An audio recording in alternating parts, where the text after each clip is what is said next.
All right, it is 6:30. We are going to call our Planning and Zoning Commission to order. Actually, it's May 4th, May the 4th. Hey. We'll start with roll call. Brooks, yell loud. Present. Mike. Present. Brian. Present. Thomas. Present. Alyssa. Here. Rob. Present. We have a quorum. I'd like to welcome Mike Totes to the Planning and Zoning Commission. This is his first meeting, so be nice to him. Item number 3, approval of the agenda.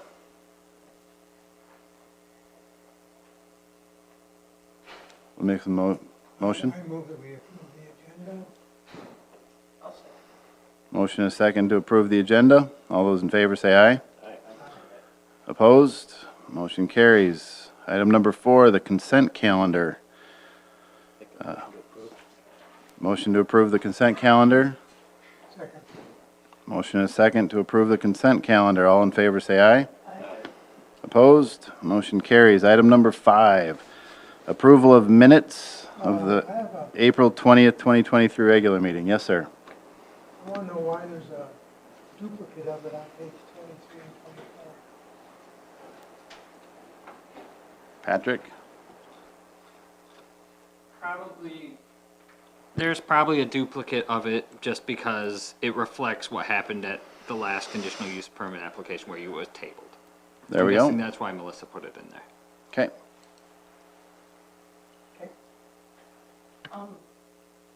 There's just, I'm guessing it's a typo, Okay. but I thought I'd bring it up. Can we get your microphone? On page 9 toward the bottom, where it says discussion held on NB, third line of that says, what owner occupied applies to the owner of the property or a owner of tenant of the business, should be an owner, tenant of the business. Just missing an N, that's all. Otherwise, move to approve. Second. Motion is second to approve the minutes with that correction. All those in favor say aye. Aye. Opposed? Motion carries. Item number 6, public comments. Anyone wishing to address the commission can do so now about anything you would like to address us on. Otherwise, if it is an item later on the agenda, we will also take comments then. Go ahead, Barb. Okay. Barb Fish, 1401 South Parkview Place. I'm here on behalf of the Water Conservation Committee. Now with spring coming and people out mowing their grass, I'm asking all of our volunteer boards and our city council and anybody here in the audience to take a sign. We have the wire things to stick in your yard. And all this is endorsing is watering. We're on the odd even program. So as of like today is, what is today, the 4th? 5th? 4th. May the 4th. Be So with you. my address is 1401 South Parkview Place. So I would be, and I have some magnets too, I would be watering on a Monday because of where I fall in the numbering system. This is the same system that Sioux Falls has. We water odd even, and we water from 6 p.m. to 10 a.m. Your lawns need 1 inch of water a week. And if we all follow those guidelines, we're not going to have any trouble going over our water capacity, and our plant will be able to keep up with what we need. So I'm just asking for cooperation, and water is a really important resource, and I feel really passionately that we need to be careful with our water reserves. We have plenty, but we don't want to overuse them. So I'm asking you guys all up there to pick them up when you leave, and we'll get you some metal things. Barb, is that also the same watering schedule that Brandon has used in past years? Yes, we've had it about 3 or 4 years, I believe. Yeah, Yeah, nothing has changed. yeah. And it's okay to not water your lawn too at all, right? Yes, I haven't turned my sprinklers on for 4 years, but, We haven't turned our sprinklers on for 44 years. okay. But for the folks that want to water, they certainly can. It's just odd even. There's no prohibition against watering by any means. Okay. Yep.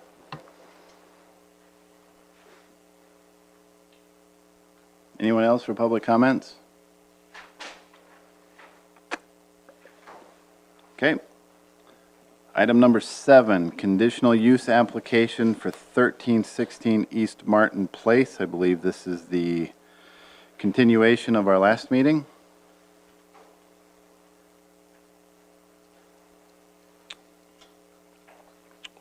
Okay. Yes, sir. You are. Yes. This would be your time. Go ahead and turn your microphone on and state your name and address, please.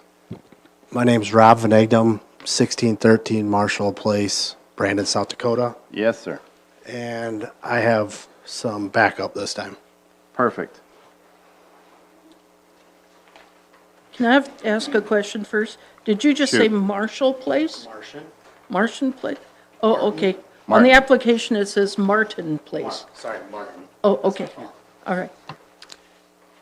And I'm John Deasons. I'm with JSA Engineers. Yes, sir. Address is 1403 East 63rd Street, Sioux Falls. Okay. Were you able to listen to the last planning and zoning meeting and listen to some of the concerns some of the commissioners had? I did not listen to the meeting, but Pat Schwebach of our office kind of ran over the project with me Okay. for tonight. Do any of you have any questions? How did you, Turn your microphone on, please. Thank you. how did you address the 60-foot rule for driveways? As far as the two access and entrance, so basically we'd like to have two driveways in and out of the property as shown there. And what we did is we modeled a semi-truck entering the site and backing in and leaving out of the east entrance. And then we would like to have the second entrance for customer traffic to flow more easily. And then if it's a concern of snow storage, the owner is basically planning to haul snow off of the site just so that customers always have a clear lot. So I got a response back that it wasn't that you guys were saying, or somebody clarified that you couldn't have over a 60-foot driveway.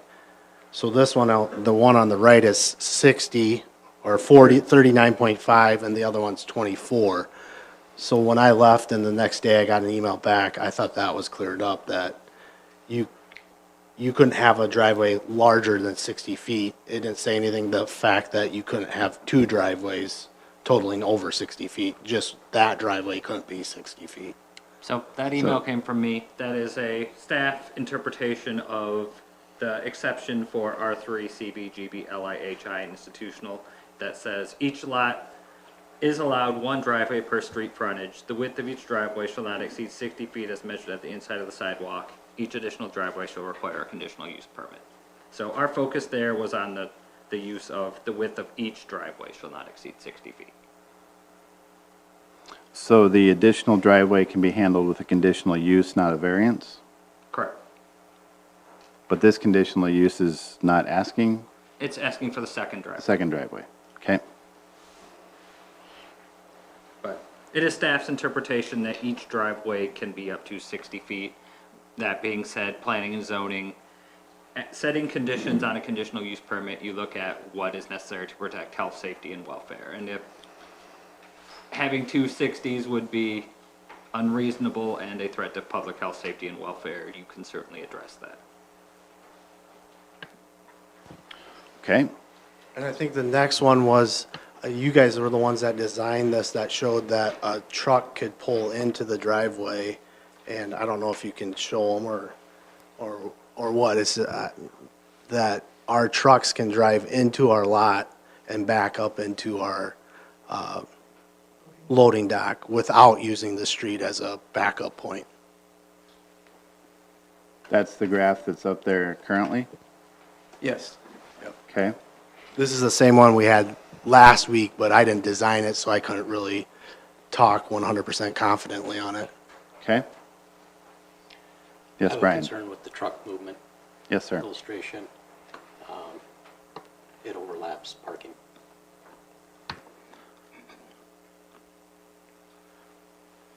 I have a question about the parking. Would one driveway be in and one driveway be out, or would there be people coming in and going out both at the same time? If you guys preferred, we could definitely put arrows on there to show that one's an out and one's an in, or any signs that we need. Most of our, or I should say, our deliveries, we get one delivery a week from Whirlpool. They come out of Sioux Falls. Generally, we order enough appliances that we fill that truck up, or we are usually the first stop, and that's when they go to George, Iowa, or Haywarden. So our thought process on this is if they make it to George by 9 o'clock in the morning or Haywarden by 9 o'clock in the morning, we would have all our deliveries done, hopefully before customers even show up. And then at the second point, we could have the customers park on the side of the building as well for those days, the one day a week that we get a delivery. And the delivery truck would always use the same driveway?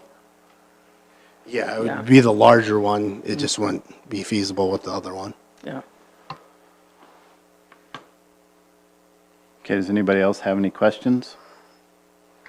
Yes, sir. How do you police telling where your staff and customers are going to park when there's only, what, 6 spots?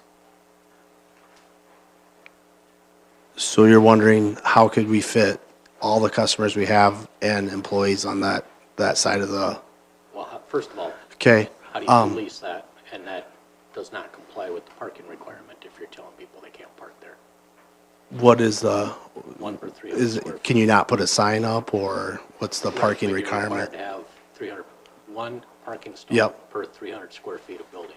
So you've got the minimum amount of parking required for a 8,050 square foot building. Right. And so to tell people you can't park here kind of throws We're an it appliance, in the face that, oh, well, we're providing the parking, but we're not Right. going to let you park there. we're an appliance store, so it's a little bit different than Dollar General or Target or Kmart or any of those stores. We're gonna have maybe 2 or 3 customers at a time. So unless they drive separately, wives and husbands, we're gonna maybe have 2 or 3, maybe 5 at max customers in the store at any time. So for that hour that the truck may be there, or if they're running late for an hour, we're looking at an hour time frame where some spots might be blocked off. You mentioned one delivery a week with Whirlpool. Do you have other vendors that would also be, or you're exclusively a? Right now, we're a Whirlpool exclusive. Okay. So I'm working on the layout of the store and how much we can fit in there. But yeah, we get 1 truck a week and that's it. So the appliances come out of Chicago, and then they go to a little depot in Sioux Falls. So they don't ship trucks daily to our locations, just too remote. Some stores in bigger cities get 2 a week. Okay, does anybody else have any questions or concerns for the applicant? Staff, do you have anything to add to this? Go ahead, Mike. With the parking, could they do deliveries, would the parking be an issue if they did deliveries outside of business hours? I don't know.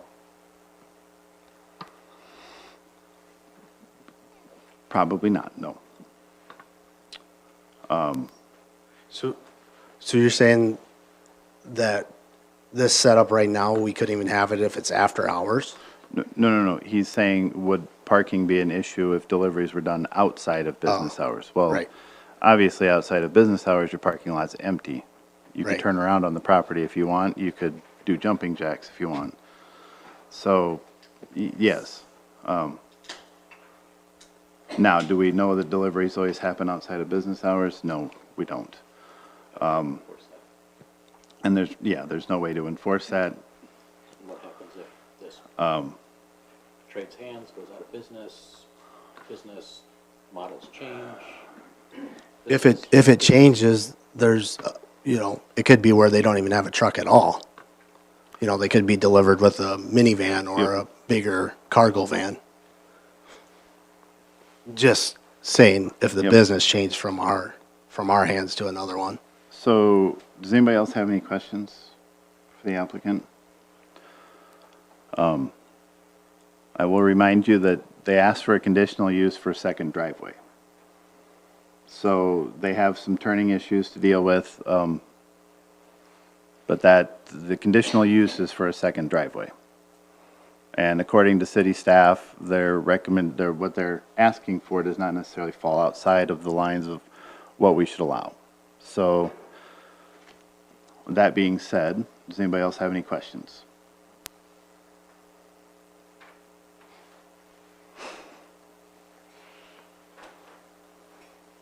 If not, I would entertain a motion.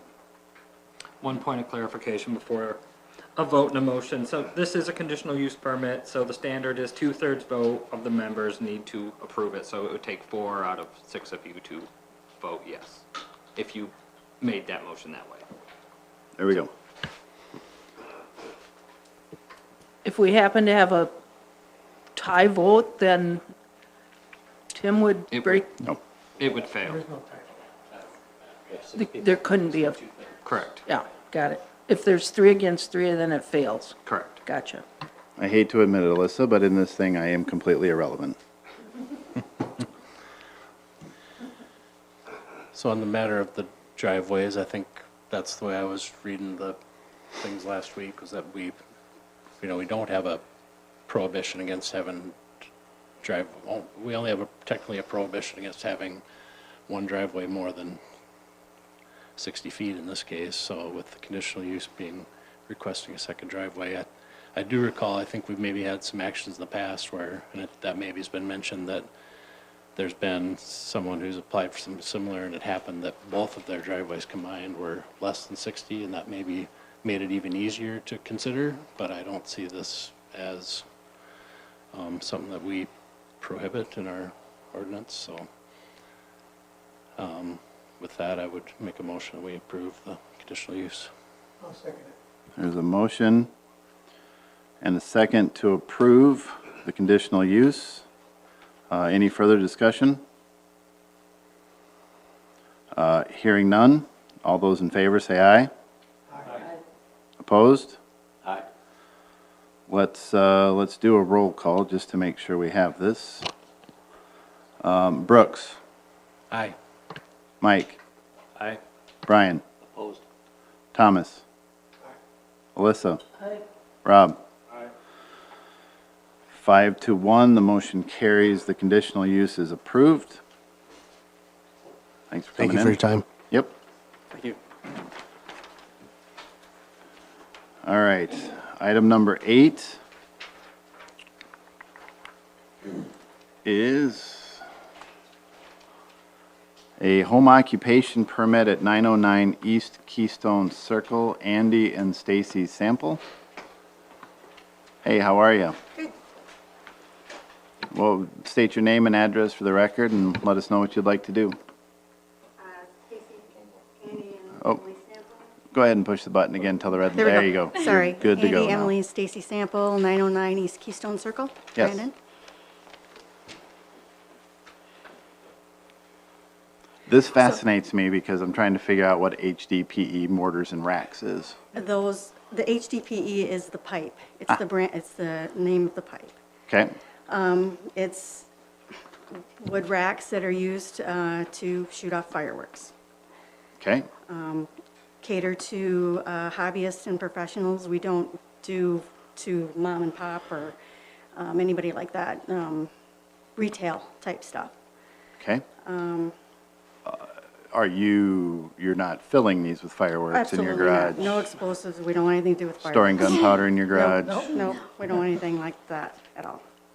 I mean, if that went awry, that would be spectacular. Yeah, no, that would not be spectacular. We see that on July 4th. We can just sit outside and see it all. Okay?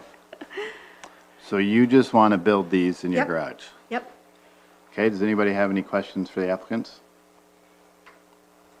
So how many of these would you make and where would you store them? They are made to order. We don't build inventory. Lumber's too expensive to have a big inventory of it. So we don't make to order. All of the pipe and everything is stored either at my mom's in Hatfield, Minnesota, or at DK Storage.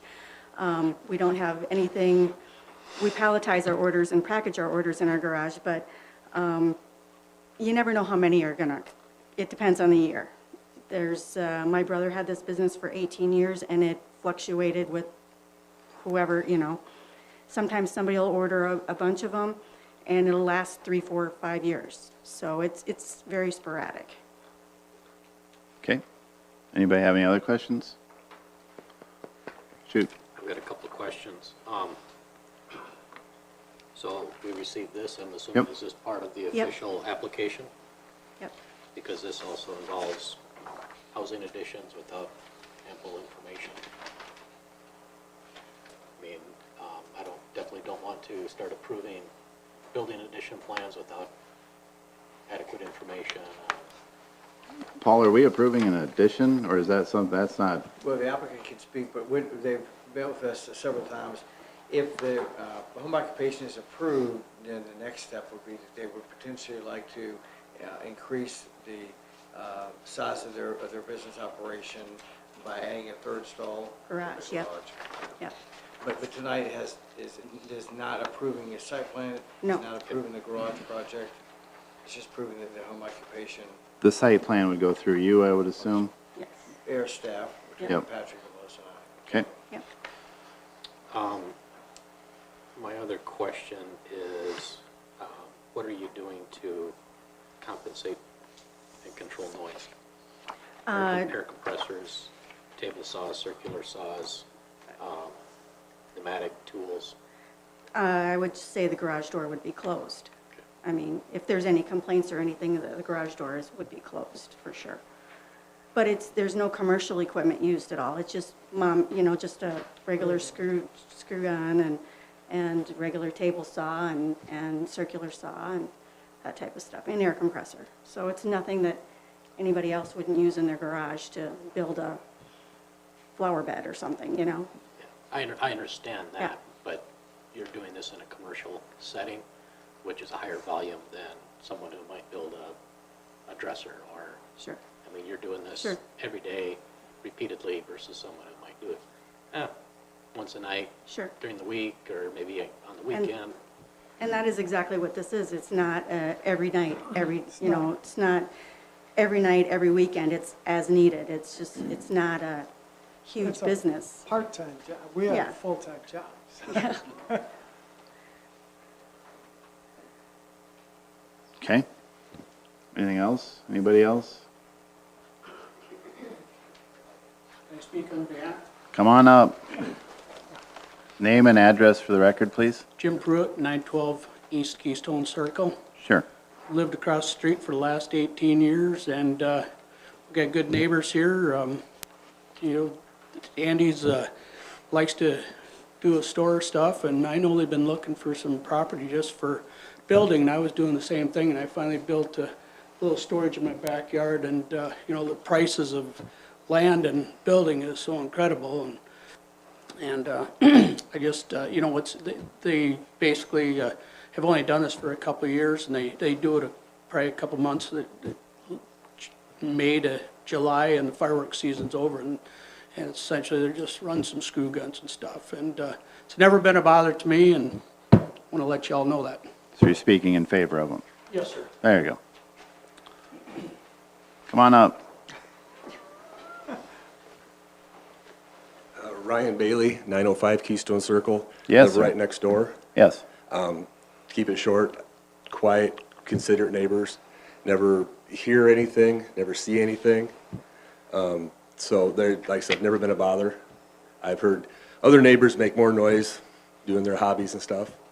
But like these guys are very, very considerate, very, very cautious, very kind. Perfect. So I definitely don't have a problem with them. Thank you. All right, thank you. So I take it, sounds like we've been doing this for a We while. have. Now we're coming in and doing it, right? We didn't realize, yeah. Okay, Well, Yep. Thank you. thank you. Our plan was actually when we got it was To build. build a shop. And we're still looking, but the prices have shot up in the last year and a half to pretty high, but we're still looking for a place. So we get it all under one roof instead of having to travel 40 miles. Yeah, because most of it is done at my mom's house Most of in it's done Hatfield, up there. Minnesota, which is 45 minutes away. So we're there every weekend and driving multiple times during the week to, just to, you know, do work and keep up with it, so, you know. Okay, anybody else have any other questions? Staff, anything on this? Otherwise, I would entertain a motion. We did receive one call. It was more just looking for information. There was no strong opinion expressed either way. Okay, I'll make a motion to approve. I'll second. motion and a second to approve. Any other discussion? Hearing none, all those in favor say aye. Aye. Opposed? Motion carries. There you go, have fun. Thank you so much. All right. Next up, item number 9, a rezone application for Western Hills LLC. Is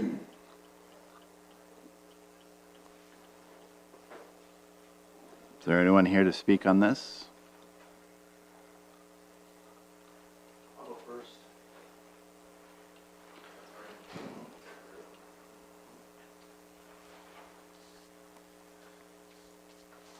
Hi, Greg Lacey, 108 West Granite here in Brandon.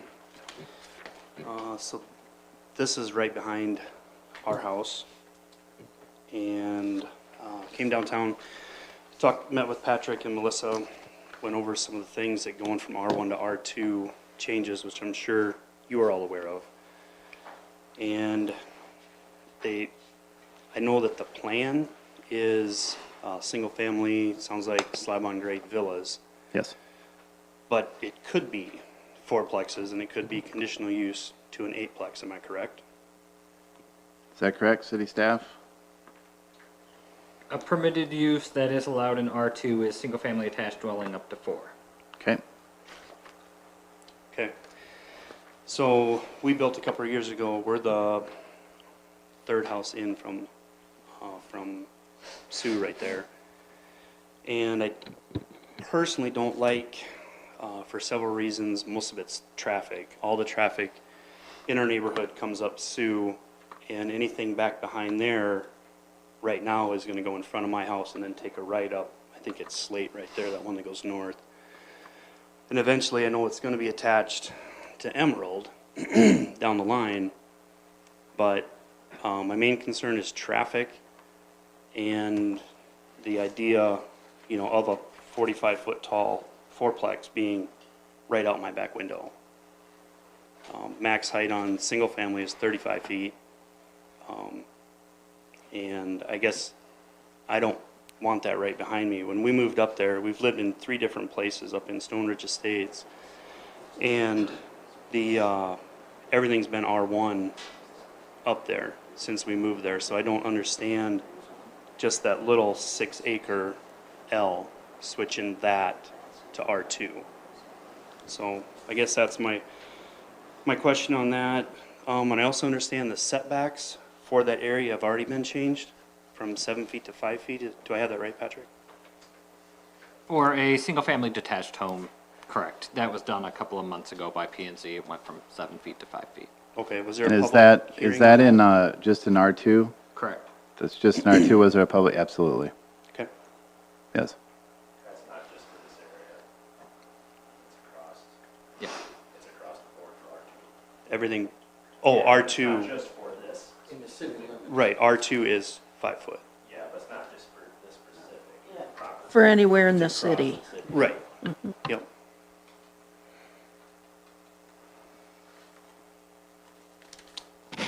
So, yeah, that's my thoughts on that. Perfect, Thanks for listening. thank you.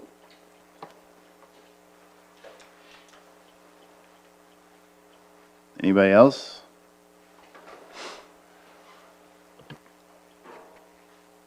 Yes, sir. Hi there, Brian Jackson with Van Busker Companies. Just to, I guess, clarify some of the information from here, obviously, we've been discussing this plan for like 9 months with it. So just to remind you is, when we submitted the preliminary plan and everything, our conversation has always been single-family residential. With it, the intent of switching to the R2 is for the 5-foot side yard setback, which is why we're here today, because we do want to do the villa homes. That would be in that area. Just with like we said before, the floor plans that we have for the villa homes are designed for a lot with the smaller setbacks with that. The reason the cul-de-sac lots are included in the zoning request is, my understanding is the R2 zoning would allow for a smaller property line width and the cul-de-sac, so that way we could get 3 lots out of it instead of just 2. I guess I would maybe clarify that with Patrick, but as the previous homeowner said, land costs are high and development costs are high, so this would allow an opportunity for 3 individuals to build a single-family residence on those, 4 I guess would be on those cul-de-sac lots, and then the villa lots would be on the smaller skinny ones that back up to I-90. So no change to what we've been talking about as far as the zoning and changing and getting to this point, we met with city staff and tried to make sure that we're doing this correctly, but the full intent of anything we're going to do is, as you see, is for the single-family residential. How Go ahead, tall are Thomas. these going to be? They're just single-story, slab on grade, so. So you mentioned something about 40-some feet, That is what we allow in an R2 for a structure. but yours aren't going to be that. No, there's a single level, like 0 entry practically, so. So I guess this is a question for staff. Since he's submitted a preliminary plan, do we have any assurance that if we rezone it to R2, that what is asked to be built there is what will be built there? No. When it's R2, they can certainly submit a site plan or a home plan for anything that fits into the R2.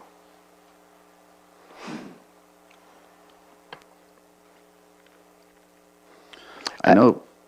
Just to clarify, so like I said, with our intent is the 4 lots that are on the cul-de-sac and the one that would back up to the gentleman that spoke, and we're going to list those for sale to single-family residential builders.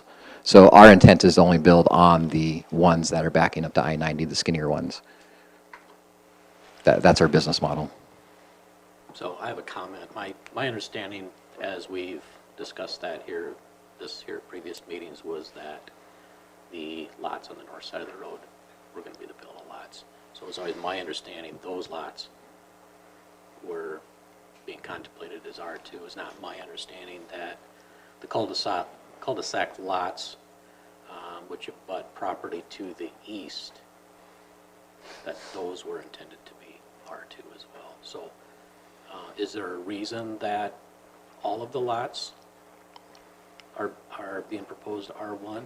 I mean, if you're planning to sell the cul-de-sac lots off as single family anyway, why the Right, yeah, the reason is that the R2 zoning allows for a smaller, on the arc of the cul-de-sac, is that you can have a shorter distance between the property lines. If it's R1, my understanding is that the distance at the curb from property line to property line is more. So this way we could get 4 lots out of it. So the driveway, the area is smaller because the people can build back on the lots where it's wider and put their house up there. That doesn't solve the problem that the city deals with on cul-de-sacs. So that's one of my concerns with R2 on a cul-de-sac. But I guess I don't know what the concern would be. Is there's no place to put snow. When the snow plows come and go around a cul-de-sac and it's all driveways, where does that snow go?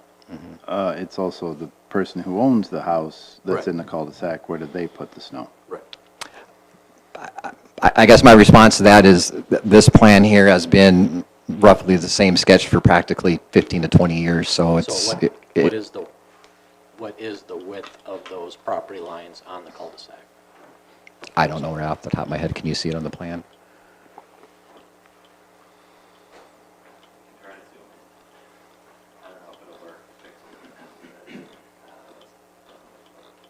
It doesn't look labeled on this, at least. Let's see if this has.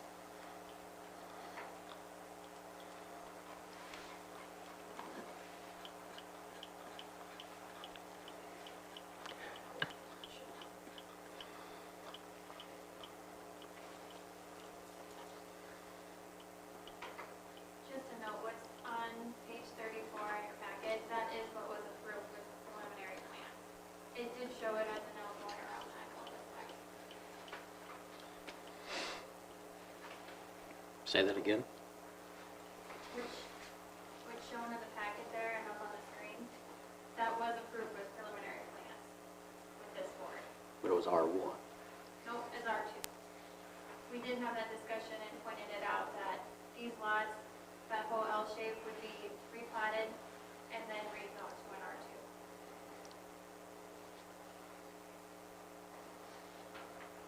I don't recall that. I may not have been here. I'm not in favor of this, R2 on cul-de-sac, because of that reason.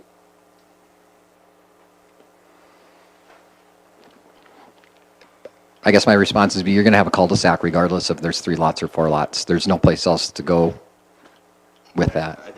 To me, you're still gonna have the exact same driveway widths at all them cul-de-sac lots. So you're still, even if it's an R2 or an R1, the width of that driveway is still gonna be the same, because there's so small frontage on them. You're still not gonna gain any curb on it for what kind of house. Right, but are there 4 driveways or are there 3 Yeah, driveways? but I'm saying the curbs are very minimal difference. I mean, I live in a cul-de-sac and we have a lot there that's gonna barely have any curb on it. We've had so many issues come before this board because of cul-de-sacs. And that's with R1. And it all gets down to, well, I don't have enough frontage and lots of variances, lots of conditional uses, all kinds of things come to us because everybody's crimping down that frontage. So starting around that cul-de-sac at lot 26, which is the north one, they have 53.67 feet. The next one down is 54.67 feet. Same with the next one is 54.67 feet, and that last one's at 74.56. Okay, give me a second to research something here, please. You can go ahead and continue. Does anybody else have any questions for the applicant or any concerns? I also, it bothers me to think that on the cul-de-sac, and you know I don't like cul-de-sacs anyway. And a lot of the reason is because they get too small at the curb. I also think that in the future, if we approved this one, we could get a lot of rezone requests from people who want to build cul-de-sacs or even single-family houses and zone them R2. You know, well, we don't want to put up twin homes, we don't want to put 2-story, but we just want the smaller side yards. So would you vote? And I don't think it's a good precedent. The villa homes on the north, that doesn't bother me. But the cul-de-sacs bothers me. I guess my response to that would be the cul-de-sac is there regardless if there's, like I said, 3 lots or 4 lots. The housing can't be any closer than 25 feet with the front yard setback. That's where the width of the lot, as you can see there, that's where their side yards are going to be. As far as you know, snow and where to put it, anyway, I hope your residents aren't blowing their snow from their driveways out into the street for the plows to take away. I mean, that's a separate issue as far as that concerns. And I know there's always that off-street parking thing, but once again, you get or on-street parking, excuse me, with that. But I think what you're going to have, you know, and kind of like what Rob said, is a lot of people, you're still going to have, our covenants in this case are still going to require a 3-car garage. The covenants that are going to be for these things, regardless, for those lots 26 through 29, are basically going to be the same covenants that the Stone Ridge Estates had going over all these years. That's going to carry over for those. It's just the width of at the curb. So regardless if you have the 3 lots at R1 or 4 lots at R2, it's the same house, same structure, same covenants are going to go there. This is just going to allow an opportunity for another homeowner to be up in that neighborhood. Patrick, I'm not able to find it. We recently made adjustments to the driveway width And can you please redirect me to where that was done? We talked, we addressed it a few months ago. You're talking about A the, driveway should not be X wide, but then we also made adjustments for the percentage of the frontage.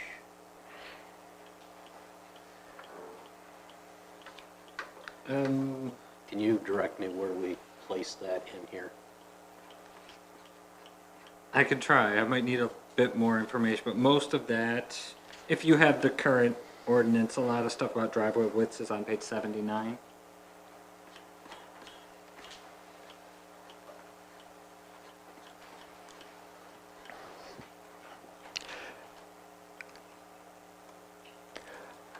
Mike, did you have something? I did. Go ahead. My concern is, we've dealt with, and I've been on that side of it more in that discussion, but when you have R1 property and then all of a sudden you put R2 behind it, that causes the neighbors a lot of stress. So those, my biggest concern is those lots 28 and 29 that are going to be abutting existing homes, and they don't have any assurances that if it's changed to R2, that it's going to stay R2, where tomorrow another plan could come around, and if it's R2, you can build it up as fourplexes without us having anything to say about it. So that's my concern is 28 and 29. I don't know what other discussions happened regarding replanning this before, but that's my concern.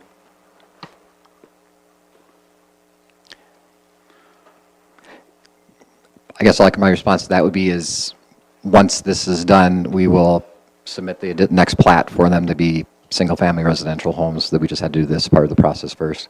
We marketed, if you go to our website, we're marketing them as single-family residential. I mean, that's our full intent. Do we have any way to do that at the same time? What's that? Rezone and accept a plat at the same time? Like, No. is there no way to do that? No, the only way that we could do, so years ago, we used to have several different residential zoning districts. We tried to condense them to make things a little easier into R1, R2, R3. We used to have R4, R5. We used to have several of them. I guess we could always look at rewriting a zoning district just to allow for villa homes. We could allow a district to just for something else. Like, we can control that by writing as many districts as we want to in terms of zoning. We don't currently have those at our disposal. We have R1 and we have R2 and we have R3. So, If he did the R2 on the 16 through 27, would there be room for him to leave 28 and 29 as R1? I have concerns with having someone with the same plan as he has, wants a little bit smaller lot, so he wants to change it to R2, but he wants to back up to R1 property, existing property, and so that gets rezoned and then plans change and all of a sudden they got fourplexes. Yep. So is there room to change 28 and 29? I'm sure you can't answer that maybe tonight, but. I guess not the, we obviously we use an engineering firm with this, but I mean, this is what their design came from. So my guess on this would be if it wasn't switched, if it wasn't switched to the R2 zoning, they would just take one lot out because they would have to meet the minimum lot width requirements.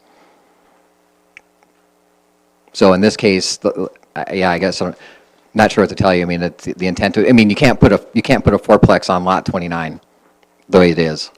I mean, it's not feasible. Well, we're not, are we accepting these lots set up like that, or are we accepting the plat as a whole changing to R2? We're talking about the whole plat, right? Just the gray We're area. not talking about individual lots. we would be accepting this parcel of land as an R2. The lots would be plotted off individually as they would come in. Right, So no, we're not approving the lot size tonight. yeah, so you could, if you went, more straight across or somehow changed the plat to R2 differently, but what I'm saying is if you if we platted this as R2, then next week you could change the lot sizes and put fourplexes in there.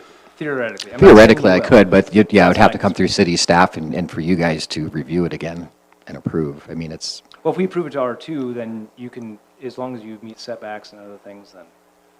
right, but the plat would still have to come through for approval, right? We would have a hard time disproving it or disapproving it simply because it meets the setback requirements. It meets everything that would be required. So technically, you guys already approved these lot sizes with the preliminary plans. That's kind of the point of the preliminary plans. So, And so this whole section here that's outlined in gray, that is the plat that was on the consent calendar.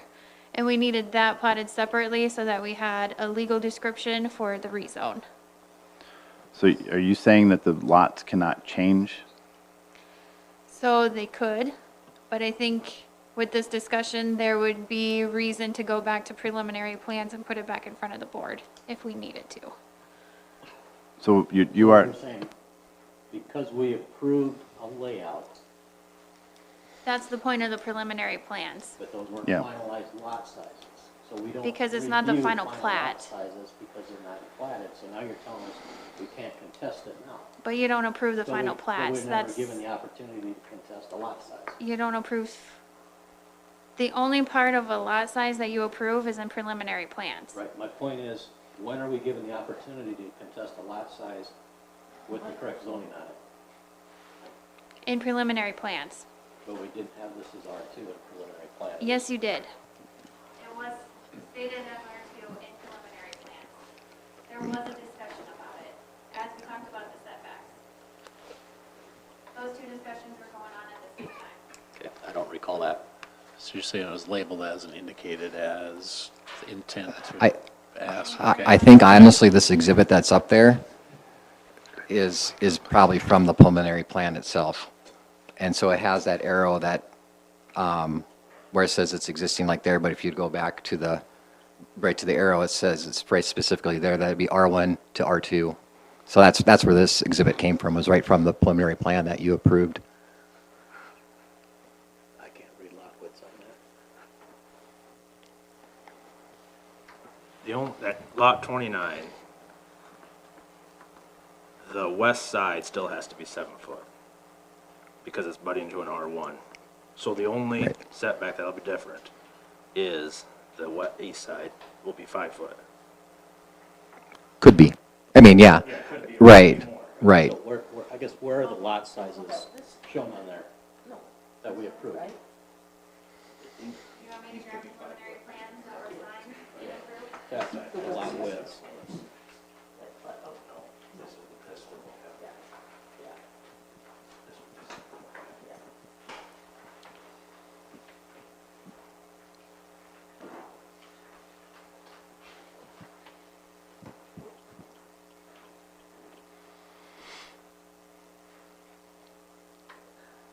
Could this scenario feasibly happen? You're gonna sell the lots, right? You're not gonna, just the cul-de-sac lots, you're gonna sell the lots, and then whoever buys them from you will build on it. Yeah, we could sell it to Rob and he could go and build a Right. house to sell, right? If you sell it to Rob, maybe he wants to build a fourplex on it. But do you approve the plans when? Right, yeah, so the builders are required to submit their house plans to us for approval, because once again, as the covenants would go, and like I said, they'll match the ones for Block 5, as far as size requirements and everything, it would be single-family residential, probably a 1,450 to 1,500 square feet minimum square footage on the main level, 3-car garage, there'd be some brick and stone requirements. Our intent is to, obviously, as we go to the west in this neighborhood, that the views that are going to be afforded to the people that decide to build a home there, you're going to have houses that are going to be the same thing that are on Granite Circle. So our goal is to develop this and sell the lots. I mean, to go through and come up here and say that, they could possibly be townhomes. Yeah, okay, but that's, like I said, if you pull up our website right now, I believe we have them marketed as single family, and as soon as this is done, we're waiting on some bids as far as the utility work, and then we'll come up with some prices and we'll start marketing them. So hopefully it's going to be for sale by August.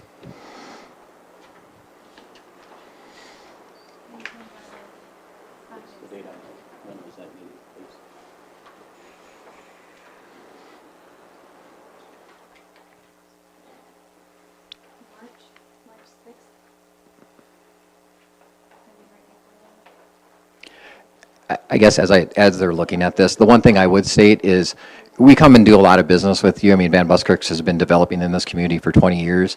It's never has happened, I guarantee you won't happen, where if we were going to have an intent to build townhomes, we would come in and say we're going to build townhomes and have that discussion now. There's no bait and switch intent or anything like that, you know, so theoretically anything can happen, but as I stand here today and as I have over the past 9 months, the plan hasn't changed. You know, and we've worked through, I mean, we're just doing this once again because of the setbacks. And am I correct that on the cul-de-sac lots, I'm just talking theoretically here, if you sold those off, they wouldn't be able to join 2 lots together without our approval, right? To like do a fourplex or something, right? Go ahead. Not necessarily. I think since there's been a lot of conversation, we would bring it back in front of the board, just as a discussion item. Other places, you know, if they wanted to replat it, usually that just goes through city staff review. And then we approve it, and this board does not see it. I guess what I would once again say is that the covenants that we would have in place would not allow for a multifamily residential unit. So if somebody did try to pull the wool over our eyes and buy 2 lots and then come back and try and do this, is, you know, we wouldn't allow it. We had somebody do that in the Bluffs here this last year where they bought 2 lots and put a single family home on it. You know, but that, they replatted that and went through city staff with all that, but that's fine. They just wanted some more space between their neighbors and they had the capacity to do it. Yep. So when you're talking about covenants, how much of this whole neighborhood do the covenants cover? All of it. Yeah, so it'll eventually cover all of it, but, you know, we can't file the covenants until the plat's recorded. Yeah. And so we'll do it in All of this phases. gray area or all of All of it. It'll be, yeah, that gray area. So when everything we, north of the railroad track? Or- no, just for, like Tammy had said, we need to do this to get a legal description. So Yeah. when we come back and we do it, it'll be, you know, I don't know what block it is. What's it say, block? Okay. You know, let's just call it block 5, lots 16 through 29 of Stone Ridge addition to the city of Brandon. And then that's specifically what those covenants are too. And then when we go to the next phase, we'll add an Farther addendum west. to it that says these lots are part of Part the of it one that's too. already been recorded. Yep, So a covenant isn't necessarily a city ordinance. correct. Yeah. We have quality standards. I mean, we're, you know, we have to, yeah, I mean, that's what I can say is we do our best to go in and make sure that they're meeting it because, you know, for us to sell more lots is we have to maintain the fact that, you know, what they see in Stone Ridge now and up in Granite Circle is what they're going to be seeing when they go to that area. You know, because even the below the homes that are going to go in there are still going to meet the covenant restrictions as far as square footage requirements and everything. We're just, like I said, doing this for the 5-yard setbacks to make it fit. And only on the lots that back up to the interstate because we want that as a sound buffer to the nicer homes that we know are going to go on the south side of the street there just for the views and everything that's there. Just, I'm curious, Yeah. how far away from the north side of these lots is the interstate? So, right, if you look at that, that's a good thing. So there, you got to remember the power line easement is there. So the power lines, so the lots will go up to probably the middle of the power line easement, I guess I would say, but the red line that's on that dash or the gray, so that's where the power line easement. But I guess if you'd go up there, I'm not sure what the interstate right of way would be, but 75 feet, I guess is what Patrick put up there. I was just curious. Yeah, and I was just out there last week and I was actually surprised, happily surprised, how much higher they are than the interstate for where they're going to sit. So, you know, as we said, the reason we want to do this single-family villa home styles and to have them a little bit closer together is A, to get them to, our plans fit on the lots better that way. But if there's going to be a sound buffer, that having those units closer together would just muffle things a little bit if there were some, you know, highway noise. But yeah, they're deep. I mean, they're like 250 or so feet deep. You know, the houses, once again, they're still going to be, they're going to have a ton of yard because they get to go all the way to the property line. If they were going to fence, as an example, they can only fence up to that red line because that's where that, you know, I'm not sure if it's a WAPA easement or whatever. But, you know, they're going to sit 25 feet back from the street. I mean, outside of everything that they're going to be nice houses. They're just going to be 10 feet between them instead of 14.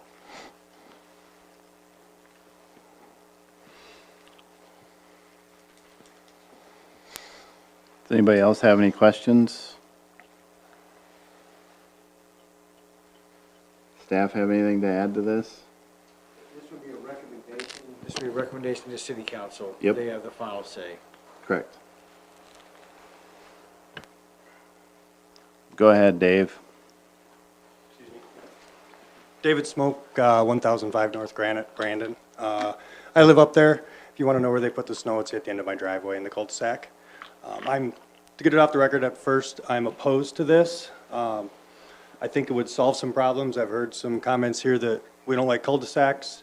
Run Sioux Boulevard up and run it through lot 27. That takes away a lot of the traffic. Sioux Boulevard dead ends right now up there. It'll also solve some of the problems.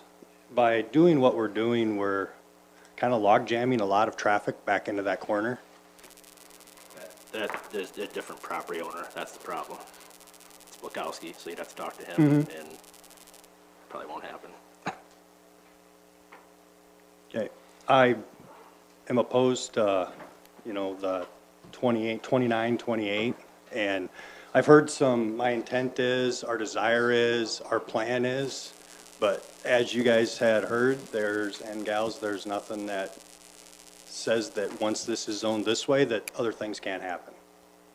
And we need to be conscious of that. Brandon, I've lived in Brandon for 23 years. A lot of good things have happened here over the years. And we need to make sure that, this is a really nice area. Been up there for 6 years, and to do something, and then all of a sudden somebody comes in and pulls the wool over your eyes. You guys might sell the property, not develop it. That other developer can do whatever they want then if it's zoned, because it's already in the books. And then, like you had said, all you do is follow the requirements of what that zoning is. And if they meet that zoning, there's not a lot you can do. But now's your chance to make sure that what happens is in the best interest of the city of Brandon, not necessarily what somebody wants with 3 or 4 lots. Okay, thank you. I do want to make a comment regarding that. Go ahead. Obviously, the best lots have been developed.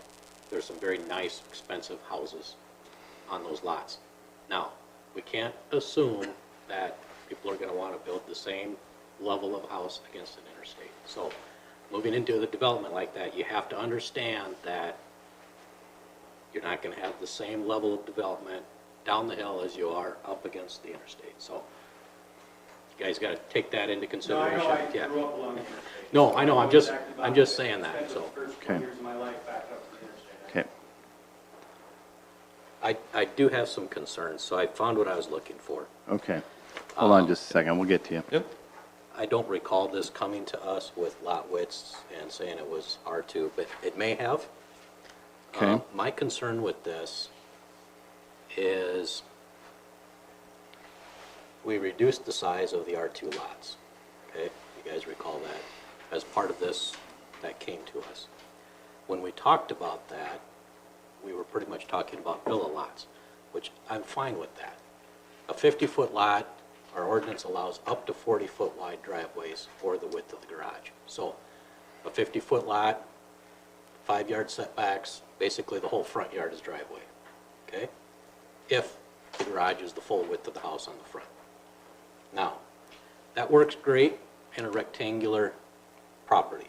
Now, when we start doing these on cul-de-sacs, that all goes out the window. Because now you can do a house, typical, just think of a standard R1 house. Those would typically have 7-foot setbacks, 40-foot driveway. Well, now you've got a 40-foot driveway. These are about 50-foot wide lots at the street.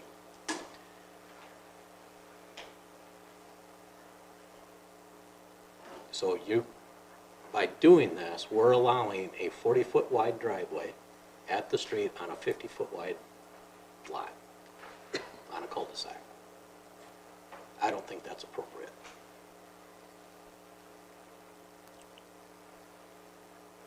Okay.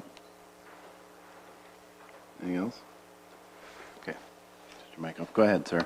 My name is Dustin Gaber. I'm at 104 West Granite Street, so I am actually lot 53, so lot 28 and 29 butt up to me. And so I have all the same concerns that many of you expressed. I invested a lot of money in my home knowing that there's going to be another nice home behind me. And I understand the intent of what they're trying to do, but as we've all indicated, that they could sell off the whole plat, they could not develop it, it could go into somebody's hands, and if it's been rezoned.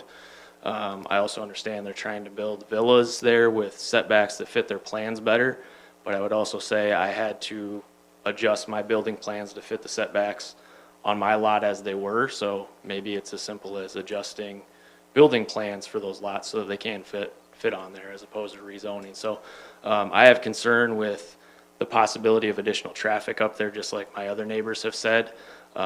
You do have to go around through there, and typically you'd have the higher density zoning at the beginning of a neighborhood, but now you're sending all the traffic to the very far end with minimal ins and outs, which is a concern, and closing those setbacks, I think, changes the dynamic of what that neighborhood looks like up there, which is a concern with being a homeowner and what I've had invested up there. So I would say I have concerns with the rezoning of this, and appreciate you guys hearing my comments and appreciate the consideration.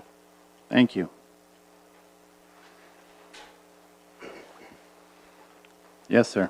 I guess just if I may, just clarify. I mean, so in putting with the folks that have built there on Block 5, I sold those lots to them. So, if he had to adjust his house plan, that was because it was R1 zoning, and that's what the setbacks were, and he did that. So I understand what he's saying there. But the other thing I would look at with those lots is remember that. Look how deep they are. I mean, it's the houses that are going to initially sit generally 25 feet off of that. They're going to be, single family. So I think there's continually going to be a buffer with that. So it's not, realistically, if any other lot that's there, they could have, you could have your 50 feet between houses and look out the back window while you're doing dishes and look your neighbor, whites of their eyes. I mean, this is kind of a best of both worlds, is that, they're still going to have that large feeling that they probably, were looking for when they first initially purchased the lot and built the home up there in Stone Ridge. So, and as far as traffic, I mean, like I said, the street design, I mean, they're public streets, and it's going to happen. Our intent would be to, obviously, about where lot 16 is at is about where the crest of the hill is. That's where the sewer, splits. So once that part is done, we have to start down on Emerald and come up. So it's going to be some time to get up there. Will there be some increased traffic? Yeah, but it's residential, so whether it's R1 or R2, you're talking the housing and the traffic's going to come. It's just part of your growth and what the city is, and as far as having that street come up on by the house there on lot 54, I mean that's great for everybody else except for them. So we just gotta go with the street that's already there. So that's all I had, unless there's any other questions.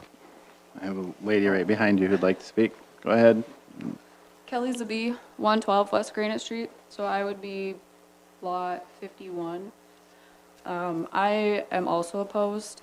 I understand that there's going to be traffic regardless of how this happens, but I think we'd have less traffic if it was R1, and as we've all stated, just because their intent today is not to do a fourplex doesn't mean that down the line it couldn't happen, and that would, I think, increase traffic more than what any of us would be looking for. And we've got a lot of little kids on our street too, so I think that would be something to take into consideration as well. So I'm against this. Thank you.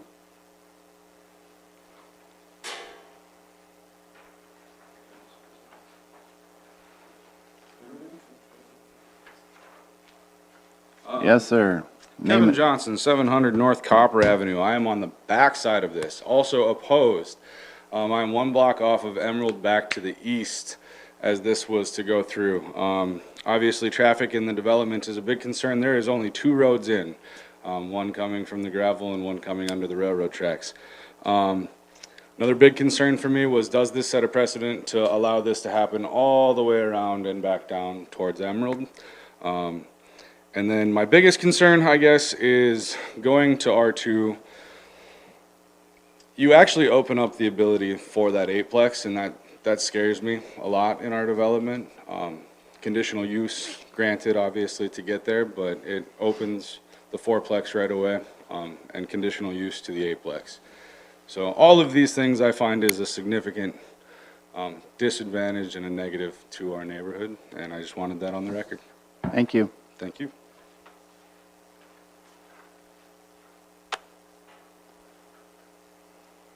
Anybody else? Go ahead, Brian. Can I ask some of those in attendance tonight? Careful now. That have spoke up Yeah. in opposition of this, if you would be opposed to this if it was just the north lots, R2, and the other area, R1?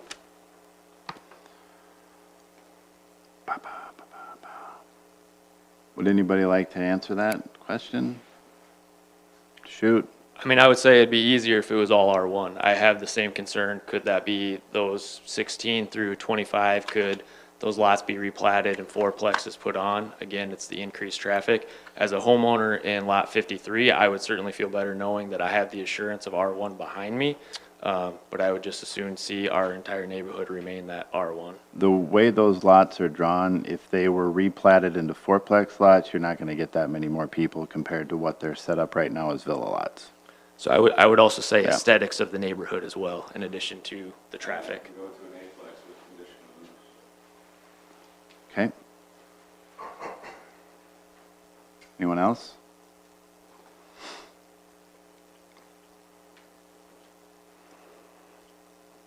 Anybody else up here have any comments?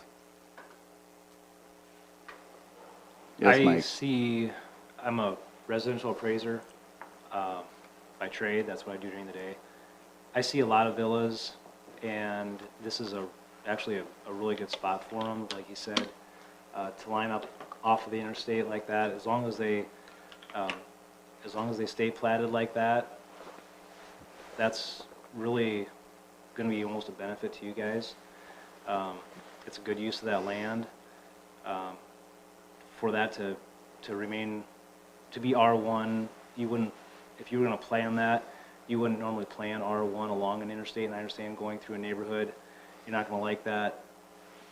R2 going through a neighborhood to get to or going through an R1 neighborhood to get to R2, but that's really an R2 type situation. My biggest concern is still the cul-de-sacs. And if we have assurances that it has to come to us before that can change, that's a different deal. I don't like changing R1 to R2 when it's up against existing properties, and I agree with you guys on that. But the villas, they're not a bad deal. Go ahead, sir. Hello. Hi. Tony, I'm at 701 Courts. I'm at the bottom of the hill as well. I guess I don't really understand the noise buffer issue. We live where there's none of that is plotted yet. We still live there. We don't mind the noise. I live across the street from a railroad track, which is at the bottom of the neighborhood, so I'm not really understanding what advantage there is to having a noise buffer. It's going to be noisy. There's an interstate. There's a railroad track. My biggest concern is adding additional homes, moving into R2 zoning in the back of our development.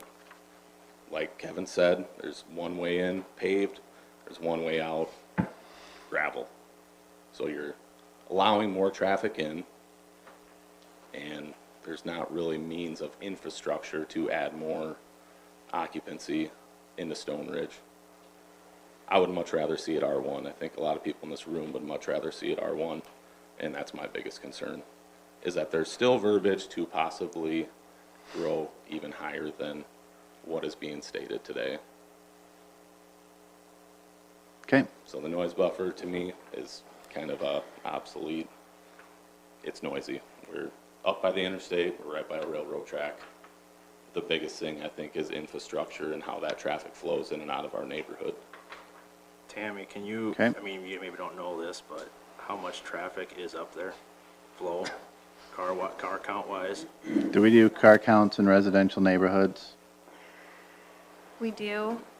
I can log into our GIS account and look at it. Seriously?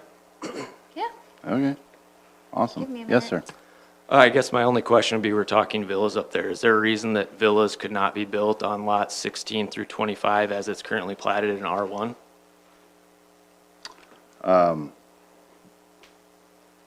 you could build a villa anywhere you want. Like, you can build a villa on a 80,000 square foot lot, a 500,000 square foot lot, it doesn't matter. The reason to replat them into R2 is so that they can put more villas in. Yep, that, I just want a clarification Yeah. on that. That's what I was That's it. seeking to ensure again. So the other, I would believe designation for villas is because it's the housing that people want. They're not building them because nobody's buying them. And they're everywhere in Sioux Falls, right? We don't have housing like this in Brandon currently, which means once you get to a certain age, you go away from Brandon because there isn't housing for you here. Sure. So this would be allowing for that, right? Yep, and I So- understand. And so I guess that's what I was saying, is that they could still be built as is. They just have to be Well- narrower, is that correct? That's Lots- what they're seeking, to build a wider villa on the lot? With replatting it to, No. When you replat to an R2 zone, the lot is smaller than an R1. with smaller setbacks, so is that correct or no? Correct. Okay. Yes. Okay. I just wanted to ensure that they could still build villas whether it was rezoned or not.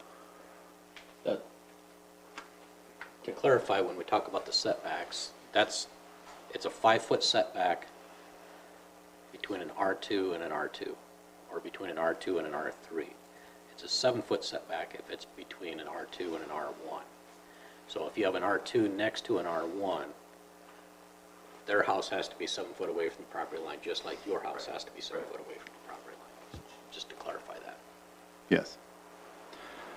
This currently exists, so R2 exists if you go to Twin River Estates, right off of Sioux Boulevard. That entire neighborhood is R2. That's how it was zoned. Everything that abuts an R1 zone is an R1. That was done years ago, and I do believe if you drive through that neighborhood, you probably won't even realize that it's R2. These lots would be a little different because they're looking for a specific type of building. We haven't got them here yet, but there's another thing called a Z lot that also exists. We have those in a different development that came here. Those are also villa-style homes, again, because they're trying to build homes that people actually want to buy. So I think when it comes to lots 16 through 25, I think the biggest concern we're having right now appears the cul-de-sac. We have 4 lots that theoretically could be condensed into 3 lots. If it was R1, they'd be 3 lots. If it was R2, it'd be 4 lots. That would be my understanding. So that would be, anybody up here have anything else to add to that? Am I getting your concerns about right? Go ahead, sir. Yep, no, he's exactly right. R1 or R2, it's all single family is what the intent would be with it all. And villa, I guess, is almost a marketing term. It just kind of came up as generally it started as a single level slab on grade home with higher end amenities for generally empty nesters who didn't need the space but still wanted the quality of life that they might have had in a different house. Correct. With that. So we do have some of those. If you are curious, is that we do have them building in the Bluffs neighborhood. Cromvita Construction started out building some of those, and we are currently building some over there. Just to know, as far as a market value goes, they're $450,000 to $500,000 and up on that, because once again, you remember you're getting more of your quartz countertops and heated floors and different things along that line. These ones that are backing up the interstate will not have that same type of thing, but there is still a housing need for it for people that just don't need the full square footage. The other thing to remember that why we're doing that is a lot of people don't want big yards. I mean, believe it or not, I know I'm not one of those, but we have to go with what the market's asking for as far as that goes. And I guess as far as, the sound buffer thing, that's kind of a, it's just something that the buildings are going to do it. And if you go to Sioux Falls and you look at I-29, all the money they spent building those walls, between 49th Street all the way down to 41st Street. So there is something to be said about it, whether it's a real thing. Is it a reason somebody's going to move or not move up there? I don't know, but it's a happy circumstance with that. So last thing I will say then is willing to stipulate on the record here that if you want me to, is that if we did ever want to change to go to a townhome or multifamily type thing, that I will come back and tell you about it and request permission, but, and I say that because our intent is just single-family housing. So, Okay. thanks. In today's market, the doghouse goes for 300,000, so. No. Back to your traffic comment, all the streets in that development have less than 100 ADT, so, 180, no, 100 for average daily traffic. 100. They're all within that 70 to 85 cars a day. Okay. Yes, Just sir. one point for clarification, he mentioned that they were already in the Bluffs. Just for my knowledge, were the Bluffs rezoned to R2? I don't remember. Were they? Okay, that's what I wanted to hear. Thank you.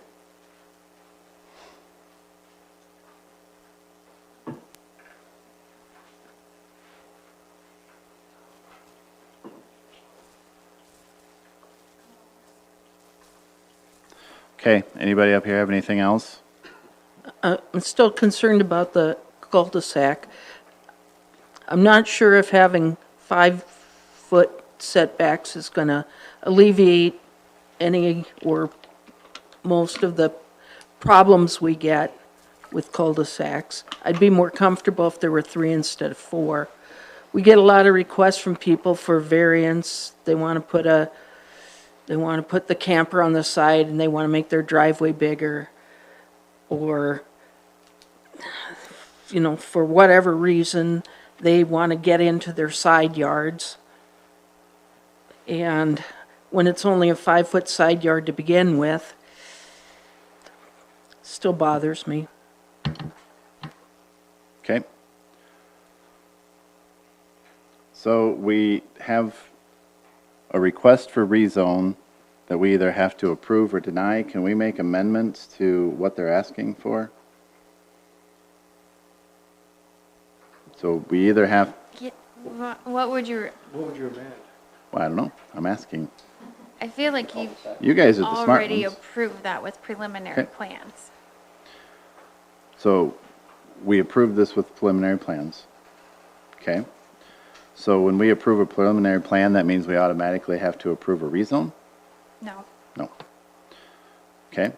When we approved the preliminary plan, that was before we, was that before we made the side yards down to 5 feet? No, those discussions went hand in hand.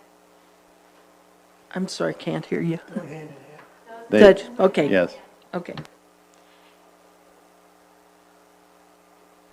And that's when it was decided that we weren't going to make its own zone. So we weren't going to do one just for Zillas and When we, that's why it was put in the R2. my understanding, when we review a preliminary plan, we're not reviewing each individual lot size, because they're not platted yet. It's just for general layouts. So when I do DEPs, those don't come to this board, and when I review plats, they don't come to this board. I take all of that information off of preliminary plans. If they change it within that process, then it comes back here for preliminary plan reapproval.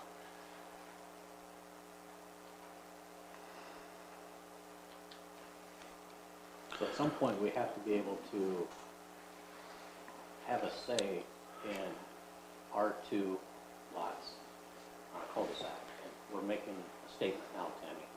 And that time was at preliminary plans. So going back through the whole development process, they have to submit concept plans. Those concept plans go before you for informational purposes only. That's a good time to tell the developer yes or no. And then it also goes in front of council, so they have that chance to give the developer information before they spend a lot of money on engineering. But we weren't So- approving an R2 at that time. So once they do that process, then they submit preliminary plans. And preliminary plans is where we talked about the R2 and we talked about the setbacks and what they were planning on doing here. And that's when it's formally approved by this board, and then it gets formally approved by city council. After that, then it just goes into development engineering plans, which city staff reviews and approves, same with plats. So if they deviate from that preliminary plan, then that's by the developer's request, and then they start over with that preliminary plan process, and it goes back in front of you. They're not asking for a change there. And we did see the preliminary plan. It was had in this room. Everybody was aware. Everything was published. It came before city council, so yes. We did see the preliminary. We are not going to go through every engineering plan. I'm not an engineer, so that's over my head.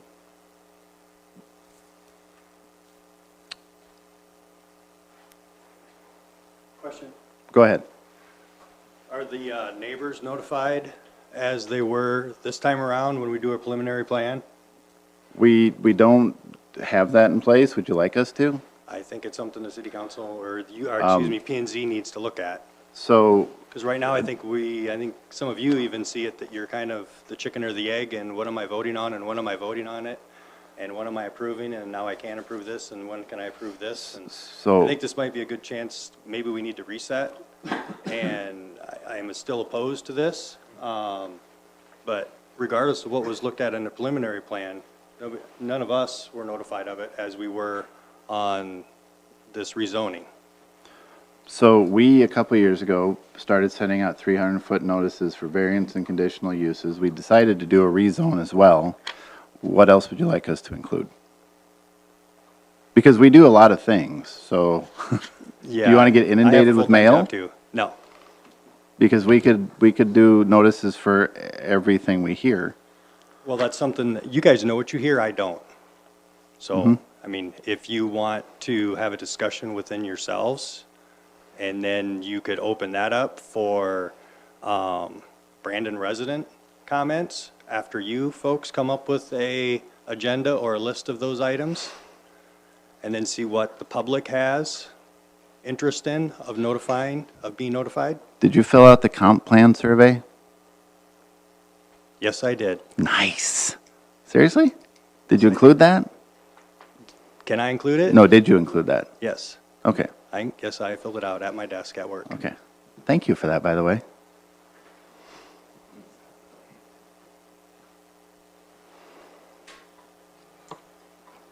So just to revisit for a minute, I think, as was said before, this is our potential action as a recommendation to council tonight, right? Correct. It is a recommendation. One way or the other, it goes to city council.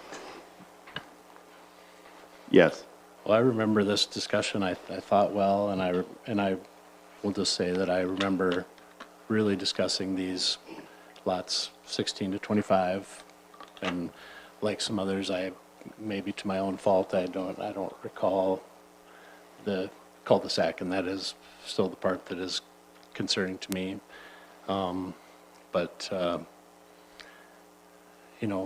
But I think I agree, and I understand that was a part of that discussion, and we did ultimately approve that, and the council did approve it, so. Because of that, even though I have some concerns with the cul-de-sac, I'll make a motion that we recommend approval to the council. I'll second it. I have a motion and a second to recommend rezoning to the council.